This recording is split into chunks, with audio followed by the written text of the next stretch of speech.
Bakunzi ba Inzobere TV show, ndabashimiye kuba mukurikiye iki kiganiro. Tugiye kurebera hamwe amateka arambuye y'umugabo Fred Gisa RWIGEMA. Ngiye umva kuri micro ndikajama, iracyari Inzobere TV show. Fred Gisa RWIGEMA ni umwe mu ntwaro u Rwanda rwibuka wagize uruhare runini mu kwibohora kw'abanyarwanda, akaba ari nawe wari uyoboye urugamba rw'inkotanyi ubwo zatangiraga urugamba rwo kubohora igihugu ahari tariki ya mbere mu kwezi kwakira umwaka w'1990, ariko akaza guhita atabaruka bukeye bwaho. Fred Gisa RWIGEMA yavutse tariki ya 10 Mata umwaka w'1957, avukira i Ruyumba ahahoze ari komine ya Musambira, ubu ni mu murenge wa Nyamiyaga ho mu karere ka Kamonyi mu ntara y'Amajyepfo. Akaba avuka kuri Anastase Kimonyo na Catherine Mukandirima. Amazina yiswe n'ababyeyi be akaba yariswe Emmanuel Gisa, ayo akaba ariyo mazina yiswe n'ababyeyi be. Ku myaka 3 y'amavuko, ubwo hari mu mwaka w'1960, nyuma y'intambara yo mu mwaka w'1959 yakuye abanyarwanda benshi mu byabo, yahungiye n'umuryango we mu gihugu cya Uganda mu nkambi ya Ncungerezi. Nyuma yo gusoza amashuri yisumbuye aho hari mu mwaka w'1976, yagiye mu gisirikare aho yinjiye mu mutwe w'ingabo zari iza Yoweri Museveni witwaga Fronasa, mu magambo arambuye Front for National Salvation. Icyo gihe nibwo witwaga Gisa Emmanuel yahinduye amazina yitwa Fred RWIGEMA. Intwari Fred Gisa RWIGEMA muri uwo mwaka kandi yagiye mu gihugu cya Mozambique, yinjira mu mutwe w'ingabo za Frelimo warwaniraga ubwigenge bwa Mozambique ku gihugu cya Portugal.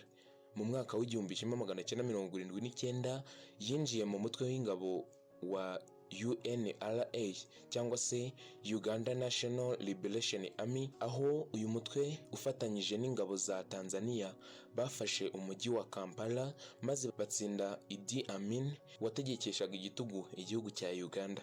Nyuma y'uko Idi Amin ahiritswe ku butegetsi agahunga, Uganda yafashwe na Milton Obote, maze Gisa RWIGEMA yifatanya n'umutwe w'ingabo wa Museveni witwa NRA cyangwa se National Resistance Army, bafata ubutegetsi mu mwaka w'1986. Nyuma y'uko NRA ya Museveni ifashe ubutegetsi, RWIGEMA yabaye uwungirije Minisitiri w'Ingabo ndetse afasha cyane guhashya inyishyamba z'ubutegetsi bwavuyeho muri Uganda zashakaga kwigarurira igihugu.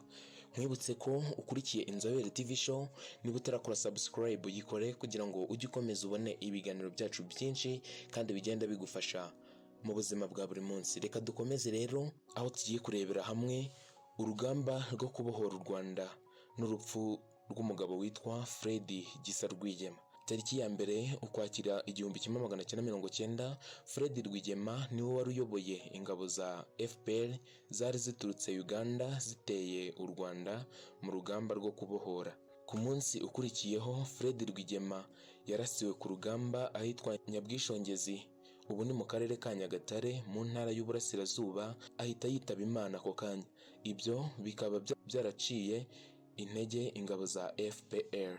Nyuma y'urupfu rwa RWIGEMA wafatwaga nk'inkingi ya mwamba kuri uru rugamba, Paul Kagame niwe wahise asimbura ku mwanya wo kuyobora ingabo kugeza azigejeje ku nsinzi tariki ya 4 Nyakanga umwaka w'1994. Fred Gisa RWIGEMA aruhukiye mu irimbi ry'intwari riherereye i Remera mu mujyi wa Kigali. Akaba ari umwe mu ntwari zitangiye u Rwanda zihora zibukwa tariki ya mbere Gashyantare buri mwaka, akaba ari no mu cyiciro cy'intwari z'imanzi. Fred Gisa RWIGEMA yashakanye na Janet Urujeni ku wa 20 Kamena 1987, bakaba barabyaranye abana babiri aribo Gisa Junior ndetse na Gisa Teta. Ndagushimiye rero kuba wari ukurikiye iki kiganiro kuri YouTube channel yacu Inzobere TV show.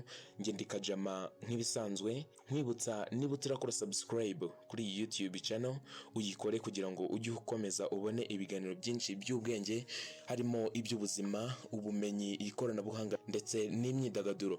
Nkwibutsa ko kandi hari ikiganiro ushaka ko twaza kuganiriraho mu butaha, wacyandika hasi muri comment ukabitubwira, tukazajya tubibagezaho ku gihe kandi vuba ndetse neza.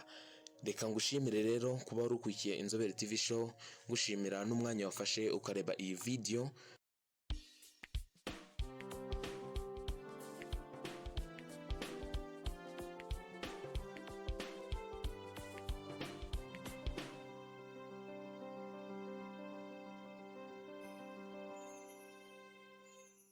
Kurikirana Inzobere TV show kuri YouTube channel ubashe kuzajya ukurikirana byinshi byiza tuzajya tukugezaho ku gihe. Ikoranabuhanga, uburezi, ubuzima, amateka, ibigwi n'ibyegeranyo ku bantu mwakunze kandi mukunda muri benshi, ndetse n'imyidagaduro. Kora subscribe bizajya bikugeraho ku gihe kandi vuba. Inzobere TV show, feel you life, hope and knowledge.